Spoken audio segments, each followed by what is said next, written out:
Hello అండి, welcome to my channel. ఈ ఛానల్ని ఫస్ట్ టైం చూస్తున్నట్టయితే కింద సబ్స్క్రైబ్ బటన్ని ప్రెస్ చేసి పక్కన బెల్ ఐకాన్ని క్లిక్ చేయండి. నేను ఏ వీడియో పెట్టినా మీరు మిస్ అవ్వకుండా చూడటానికి. ఈరోజు వీడియోలో మనకు సీజన్లో దొరికే పండు మిర్చి నిలువ పచ్చడిని చేసుకుందాము. వేడి వేడి అన్నంలో వేసుకొని తింటే చాలా టేస్టీగా ఉంటుంది.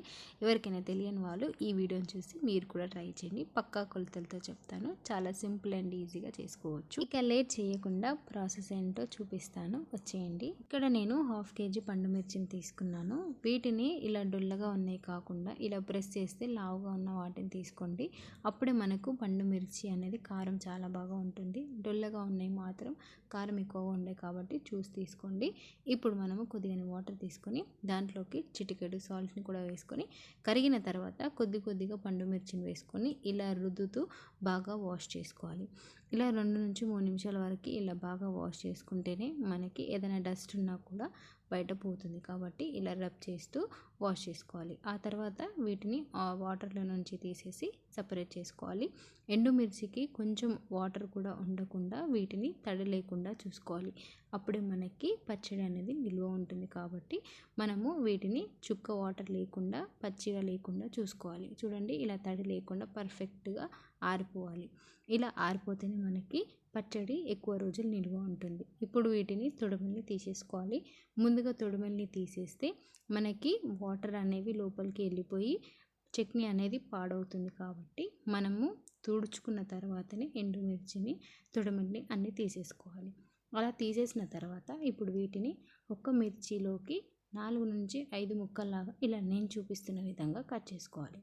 ఇలా కట్ చేసుకుంటేనే మనకి రుబ్బేటప్పుడు ఈజీగా ఉంటుంది. కాబట్టి ఇలా కట్ చేసుకోవాలి. ఇలా అన్ని కట్ చేసుకున్న తర్వాత వీటన్నిటిని ఒక దగ్గరికి వేసేసుకొని ఇప్పుడు దీన్ని ఒక 10 నిమిషాల వరకు పక్కకు పెట్టేసుకోవాలి. ఇంకో ప్రాసెస్ని చూద్దాము. ముందుగా ఇక్కడ నేను 1/2 kg పండు మిర్చికి ఇక్కడ 100 నుంచి 120 గ్రాముల వరకు చింతపండుని తీసుకోవాలి.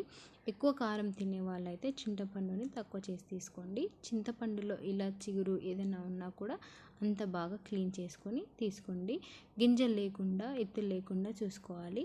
ఇలా తీసేసుకుంటేనే మనకి చాలా బాగా టేస్ట్ ఉంటుంది. కాబట్టి ఇలా అంతా క్లీన్ చేసుకొని చింతపండుని కూడా మనం పక్కకు పెట్టుకోవాలి. ఇప్పుడు మిక్సీ జార్ తీసుకొని కట్ చేసుకున్న పండు మిర్చిని 3 పిడికిళ్ళుగా మిక్సీ జార్లోకి వేసేసుకోవాలి.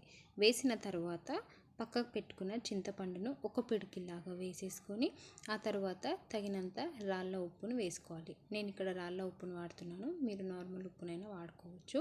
ఇప్పుడు మూత పెట్టి దీన్ని ఒకసారి మెత్తగా గ్రైండ్ చేసుకోవాలి. మిక్సీ పట్టుకున్న మిశ్రమాన్ని దాంట్లో నుంచి తీయకుండా దాంట్లోనే పక్కకు పెట్టుకున్న పండు మిర్చి ముక్కల్ని కూడా దాంట్లోకి వేసేసుకొని మిగిలిన చింతపండును కూడా వేసి మరి కొంచెం ఉప్పును వేసేసుకొని దీంట్లోకి 10 నుంచి 12 వరకు వెల్లుల్ని కూడా వేసేసుకోవాలి. ఇప్పుడు మనం దీనికి మూత పెట్టి ఎంత వీలైతే అంత మెత్తగా దీన్ని ఒకేసారి గ్రైండ్ చేసుకోవాలి. చూడండి, ఇంత మెత్తగా గ్రైండ్ చేసుకుంటే సరిపోతుంది. ఒకేసారి మనము పండు మిర్చిని గ్రైండ్ చేసుకుంటే ఈవెన్గా గ్రైండ్ అవుతుంది. ఇప్పుడు ఒక బౌల్ తీసుకొని ఆ బౌల్ తడి లేకుండా చూసుకొని దాంట్లోకి మిక్సీ జార్లో నుంచి ఆ బౌల్లోకి పండు మిర్చిని వేసేసుకోవాలి. ఇలా వేసిన తర్వాత దీంట్లోకి 1/2 టేబుల్ స్పూన్ మెంతుల పొడి, 1/2 టేబుల్ స్పూన్ ఆవాల పొడిని కూడా వేసేసుకొని వీటిని ఒకసారి బాగా మిక్స్ చేసుకోవాలి. ఈ పండు మిర్చి చట్నీలోకి ఈ పొడి వేయడం వల్ల మరి కొంచెం ఫ్లేవర్గా ఉంటుంది కాబట్టి వేస్తున్నాను. వద్దు అనుకున్న వాళ్ళు స్కిప్ చేసుకోవచ్చు. ఇలా వేసిన తర్వాత దీన్ని బాగా మిక్స్ చేసుకోవాలి. ఇలా మిక్స్ చేసిన తర్వాత మనం దీన్ని 1 డే నుంచి 2 రోజుల వరకు దీన్ని స్టోర్ చేస్తే సరిపోతుంది. ఇలా కలిపి ఇప్పుడు మనం దీనికి మూత పెట్టి 1 రోజు వరకు అలానే వదిలేయాలి. అప్పుడు మనకి చట్నీ చాలా బాగా టేస్టీగా వస్తుంది.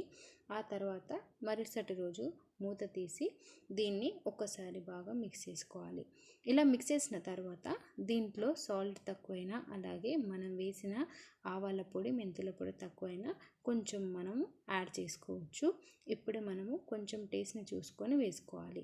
ఈ స్టేజ్లోనే వేసుకుంటే మనకి పర్ఫెక్ట్గా టేస్టీగా ఉంటుంది. కాబట్టి ఈ టైంలోనే మనం చెక్ చేసుకోవాలి. ఇప్పుడు మనం దీన్ని గ్లాస్ జార్లోకి షిఫ్ట్ చేసుకుందాము. గ్లాస్ జార్లో పెట్టుకోవడం వల్ల మనకి ఈ చట్నీ కారం అనేది తగ్గకుండా ఉంటుంది. మీరు ప్లాస్టిక్లో కానీ స్టీల్లో కానీ పెట్టుకుంటే కారం తగ్గుతుంది. కాబట్టి అలా కాకుండా ఇలా గ్లాస్ జార్లోకి వేసుకొని ట్రై చేసి చూడండి. కారం మాత్రం అస్సలు తగ్గదు. కాబట్టి గ్లాస్ జార్లో పెట్టుకోవడానికి మాత్రమే మీరు ట్రై చేయండి. ఇలా గ్లాస్ జార్లోకి మొత్తం వేసిన తర్వాత దీనికి మూత పెట్టి దీన్ని స్టోర్ చేసుకోవచ్చు. ఇప్పుడు మనం దీంట్లో నుంచి మీకు ఎంత కావాలో అంత తీసుకొని దీన్ని మనము పోపు చేసుకోవాలి. పోపును కూడా నేను ఇక్కడ 2 పావుల ఆయిల్ని వాడుతున్నాను. ఆయిల్ బాగా హీట్ అయిన తర్వాత కొద్దిగంత జీలకర్ర, కొద్దిగంత ఆవాలు, శనగపప్పు, మినపప్పు అవి వేగిన తర్వాత ఒక ఎండుమిర్చిని కూడా వేసుకొని వేగిన తర్వాత కచ్చాపచ్చాగా దంచుకున్న 3 నుంచి 4 వెల్లుల్లిని వేసి అవి కొద్దిగా ఫ్రై అయ్యాక కరివేపాకును వేసుకొని స్టవ్ ఆఫ్ చేసుకున్నాను. ఇప్పుడు మనం కొద్దిగంత చట్నీని తీసుకొని దాంట్లోకి పోపును వేసేసుకోవడమే. టేస్ట్ మాత్రం చాలా బాగా వచ్చింది. స్మెల్ కూడా అద్భుతంగా ఉంది. మీరు కూడా ఒకసారి ఇలా ట్రై చేయండి. చాలా బాగా వస్తుంది. ఈజీగా వంట రాని వాళ్ళు కూడా చేసుకునేలాగా ఈజీ ప్రాసెస్లో చూపించాను కాబట్టి మీరు కూడా ట్రై చేయండి. ఒకవేళ మీకు ఈ వీడియో నచ్చితే లైక్ చేసి షేర్ చేయండి. మరెన్నో వీడియోస్ కోసం మన ఛానల్ని సబ్స్క్రైబ్ చేసుకోండి. Thank you.